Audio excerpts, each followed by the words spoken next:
Hello everyone. Hope you all are well and good in this pandemic and understanding the situation of this pandemic or COVID. We will be regularly meeting online from now on. So, starting with the basic part, which is NCRT of plus one, I will be starting with geography first. So, Unit 2 and Chapter 2nd of Geography, that is the origin and evolution of Earth. There are two theories regarding it. The one are earlier theories, and the one which we accept today is the modern theory. Earlier theories, the first theory is nebular hypothesis. Nebular hypothesis given by Immanuel Kant and Laplace, and this theory said that there was a cloud of a gas, and which while it started rotating as a disk, and certainly later it came to be our solar system. It was given in 1796, so there we didn't have much we didn't have much technology or to understand what it was, so it was a basic theory. The next theory is the wandering star theory. Wandering star theory. As per this theory, a wandering star, as the name describes, a wandering star came and struck Earth, strike the sun. After striking the sun, it extracted out the cigar-shaped structure, and that cigar-shaped structure is actually our solar system today. So this was given by Chamberlain and Morton at around 1900. The next theory was which became famous was the binary theory. As per the binary theory, the sun had a companion star, and that companion star struck into the sun, and a part of the sun was extracted out due to that collision, and that part extracted out is our solar system today. After that, you will observe in NCRT that we have been given the definition of nebula. Nebula is actually a cloud of gas, and majorly the gases are helium and hydrogen. Helium and hydrogen. So the gas cloud which we discuss in nebular hypothesis, it is the same cloud, that is nebula. So a nebula is a cloud of gas which has helium and hydrogen at which covers helium and hydrogen at most of its part. The modern theory, which we all might have heard of, is the Big Bang theory.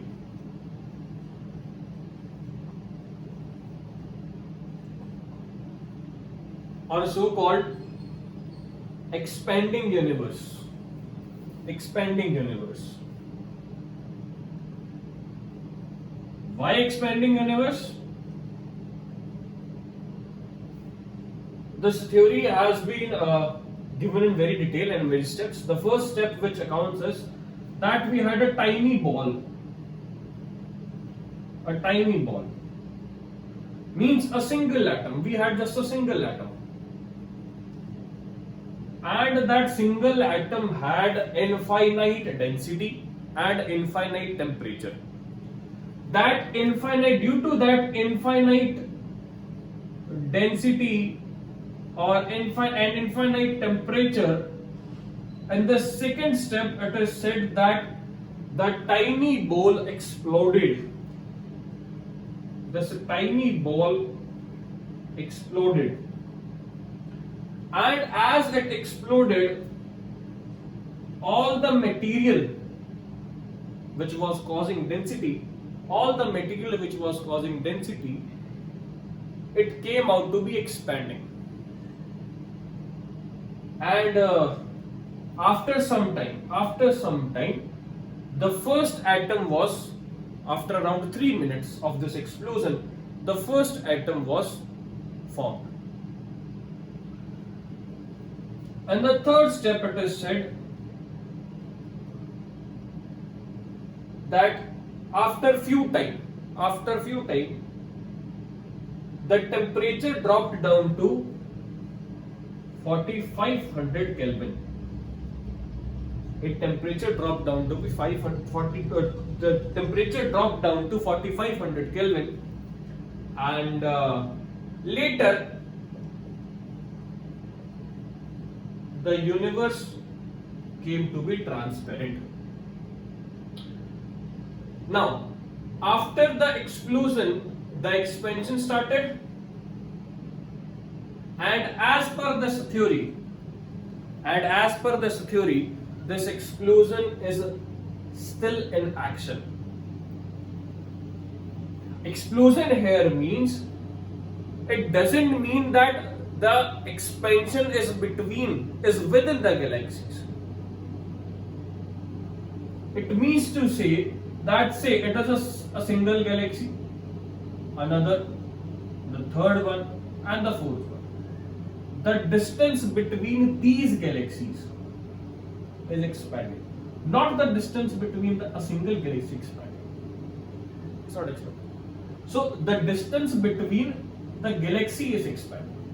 So this is what the Big Bang theory or expanding universe hypothesis tells about our evolution of universe. In the next topic, as mentioned, we discuss the evolution of stars, or how did the stars form. So as we know, the stars has hydrogen, and that hydrogen turns into helium.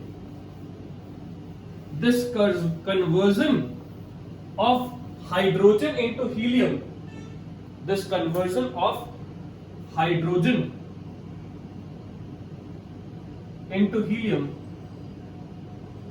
is what leads to the light, the heat and the light which we usually see.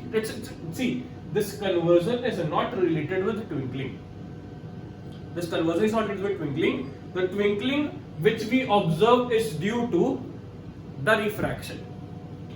So hydrogen converting into helium. Before starting with the formation of stars, NCERT says that a galaxy, it defines the galaxy. That how galaxies were formed. It says that a galaxy, the matter, when the explosion took place, the matter did not evenly distributed throughout the area, throughout the region, throughout the universe. It distributed unevenly. And where it distributed and where the matter accumulated much. See, if the matter accumulated over here or here or here, so this turned out to be where the density of matter was much. It turned out to be a galaxy number 1, say I'm giving the name, galaxy number 2 or galaxy number 3. This is how galaxy was formed. And as galaxies are, the diameters of galaxies are too huge. So it is said that around the diameter of galaxy is from around 80,000 to 1,50,000 light year. See, this light year is a unit to measure distance. This simple question has been asked in many competitive exams also. So remember, this light year is used to measure the distance, and the speed of the light is around 3 lakh kilometer per second. Around 3 lakh kilometer per second. So the distance covered by a light year is around 9.461 into 10 raised to power 12 kilometers. This value is equal to 1 light year. This value is equal to 1 light year. This is what NCERT mentions about galaxies. Now, coming back to the stars, it does not tell much about stars, but let me tell you so that it becomes easy for you to read it. The hydrogen is converting into helium. The hydrogen is converting into helium. The fission is going on. The fission of hydrogen into helium. That is what we see the stars. Now, the next subtopic over here is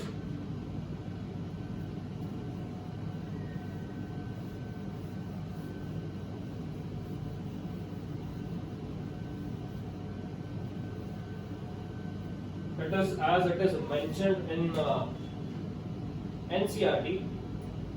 The next topic is formation of planets.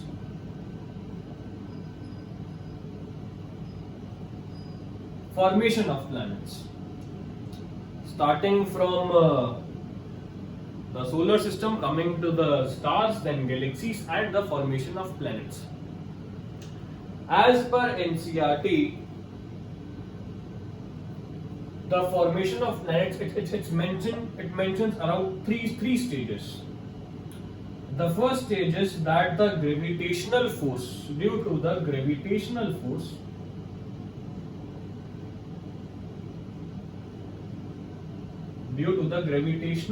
of the stars,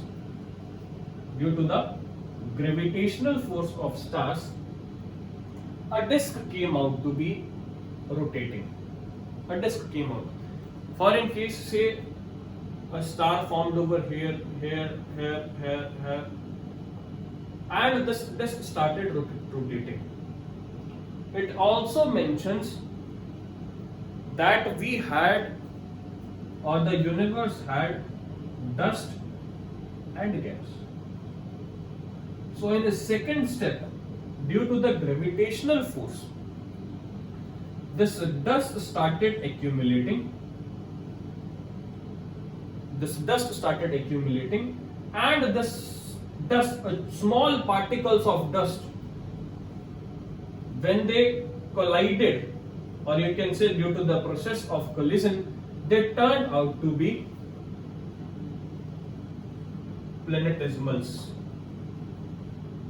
Now, these planetesimals, due to the process of cohesion, means sticking together, coming together, they turn out to be planets. So, this is how planets were formed as per NCERT. The next thing which it's mentioned is the formation of moon. Formation of moon. Moon, the only natural satellite of Earth, our Mother Earth. In 1838, a person named George Darwin, he claimed that the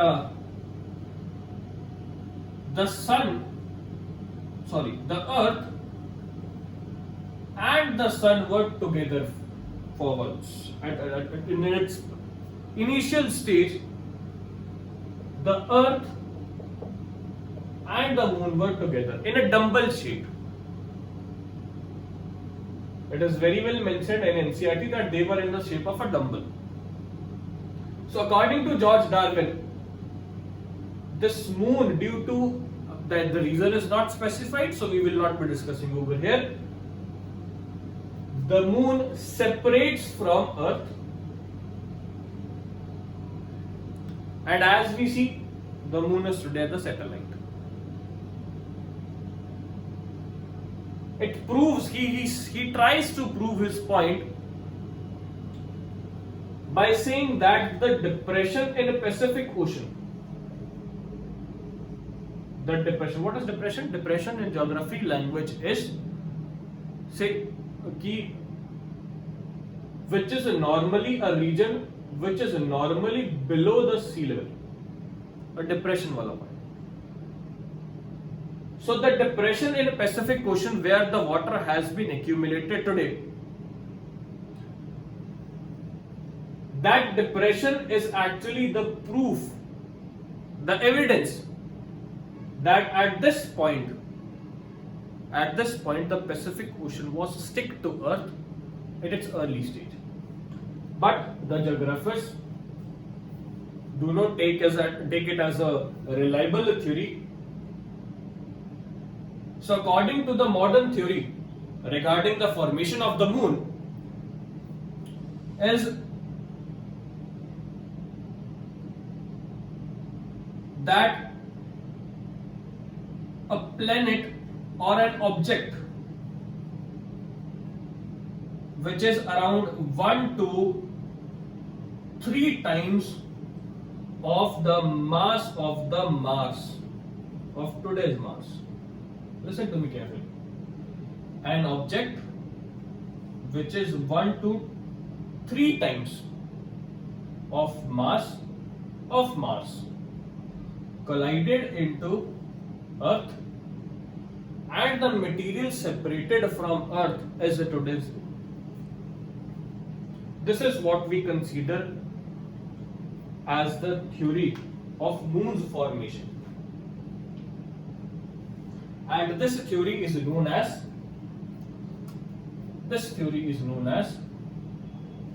Big Splat or Giant Impact theory. Big Splat or Giant Impact theory.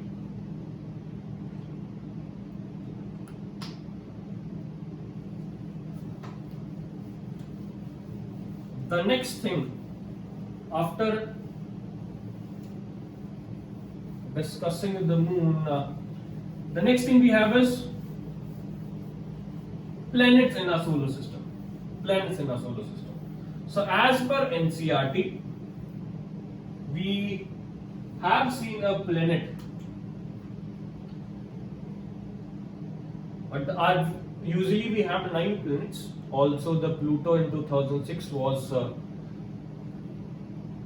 turned out to be or declared as a dwarf planet. So it was excluded from our solar system.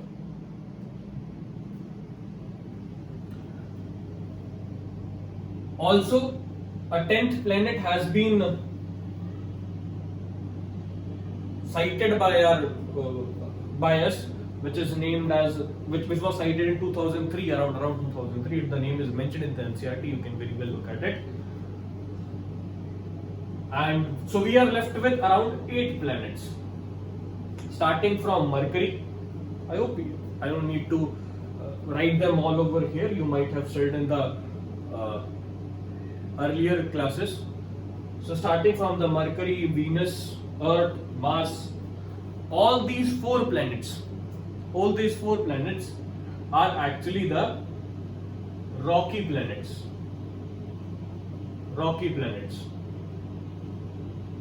Also called as terrestrial planets. terrestrial planets. Terrestrial means Earth-like. Terrestrial means Earth-like. Then we have the asteroid belt. Further to asteroid belt, we have the gaseous planets. Gaseous or so-called Jovian planets. Jovian means Jupiter-like.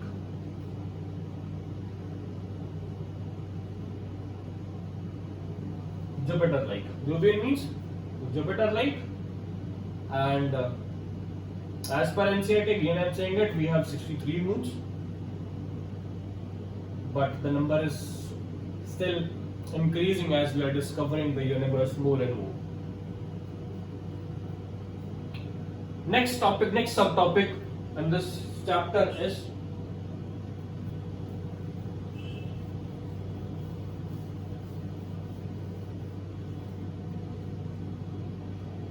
evolution of Earth.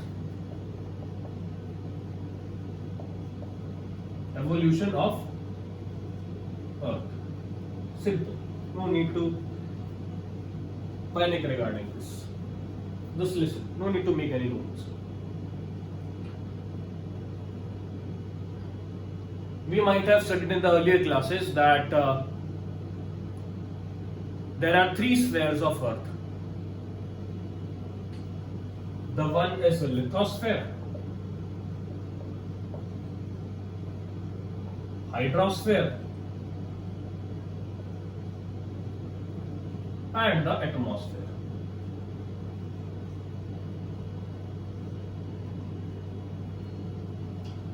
The lithosphere, which talks about the earth, hydrosphere, which tells us about the, as the name says, lith means rock. Simple. No need to cram anything. I'm not here to make you cram. We are here to understand the concept. Though this chapter contains much of the cramming part, so it may seem you that there are a lot of facts to be crammed. No worries. As we'll proceed, you will get to know. Lithosphere, lith means rock, hydra means water, atmos means air. So lithosphere, hydrosphere, atmosphere. Now, as they have mentioned, first of lithosphere, and they have written evolution of lithosphere. As the material was denser, the increasing density of Earth lead to the increase in temperature. Listen to me carefully. And prior to that,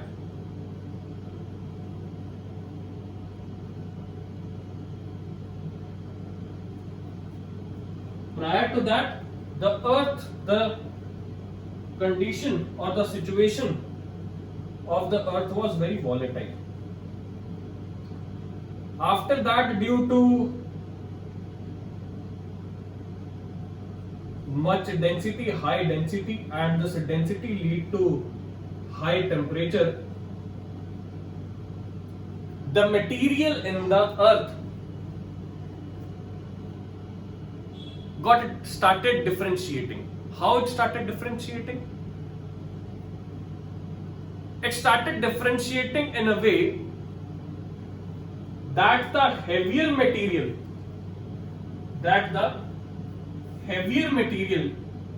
started accumulating in the center, and the lighter material started accumulating at the sides or the outer side, outer core. And this is the reason we have iron in our core of the Earth, which we will be studying in the next chapter. So this process of accumulation of heavy material in the center and the lighter material in the outer side, this process is known as differentiation. So due to this process of differentiation, our lithosphere has been discovered.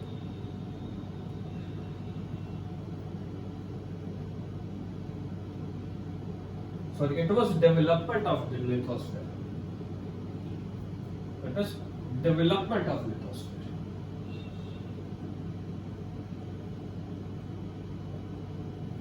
Then evolution of hydrosphere and atmosphere. See, as we have discussed that the universe or our solar system has been come out from nebula which had helium and hydrogen. Similarly, the earlier atmosphere of Earth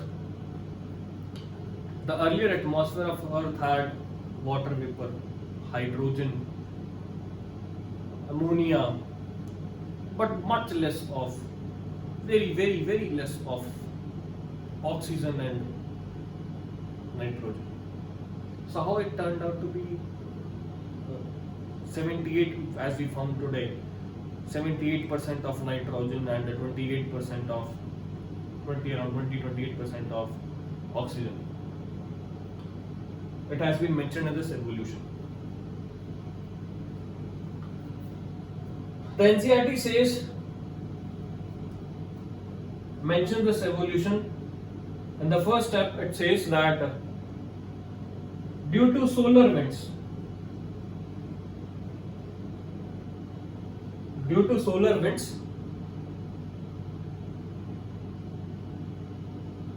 the atmosphere in its primordial stage, which had the other gases, due to the solar winds, the atmosphere got destroyed. The atmosphere of the Earth got destroyed due to the solar winds. Further, due to volcanic eruptions, as the Earth was hot, due to the volcanic eruptions, the further much gases and the water vapor present in the atmosphere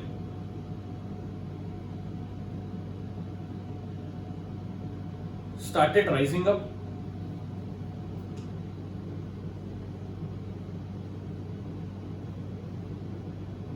Degassing. Degassing means the gases present in the Earth's interior started coming out, and the gases which came out lead to the formation of clouds, as water vapor was present in the Earth atmosphere. And when the clouds formed, along with the degassing, clouds were formed, and due to clouds, the rainfall started. This rainfall and degassing will lead to the decrease in the temperature of Earth. Lead to the decrease in the temperature of the Earth. This rainfall also lead to decrease in the gas of carbon dioxide, because this rain drops mixed with carbon dioxide, and this carbon dioxide along with rain turn out to be carbonic acid on the Earth. So it means the carbon dioxide got accumulated in the water bodies. In the third process, which is the process of photosynthesis,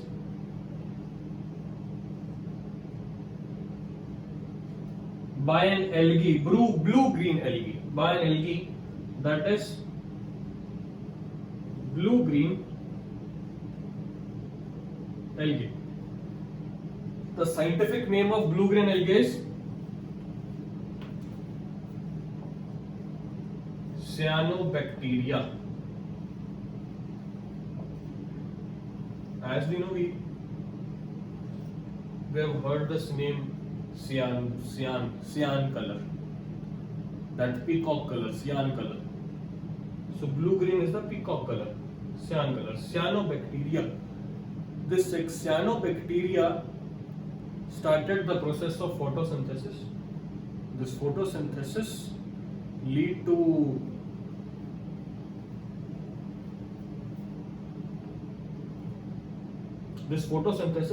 consumption of this CO2 and releasing of O2 in the water bodies, and hence from the water bodies, due to evaporation, the oxygen came into the atmosphere. And this rainfall, the water generated due to this rainfall started accumulating in the depressions, and those depressions are today's oceans or seas. So this is how evolution of Earth took place. And origin of life, around 3000 million years ago, this cyanobacteria was formed. The reason is still unknown, as because we have discussed the theories over here. There was no law. There was no law over here.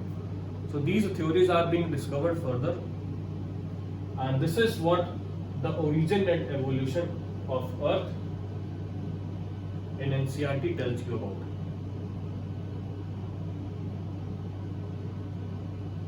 Thank you.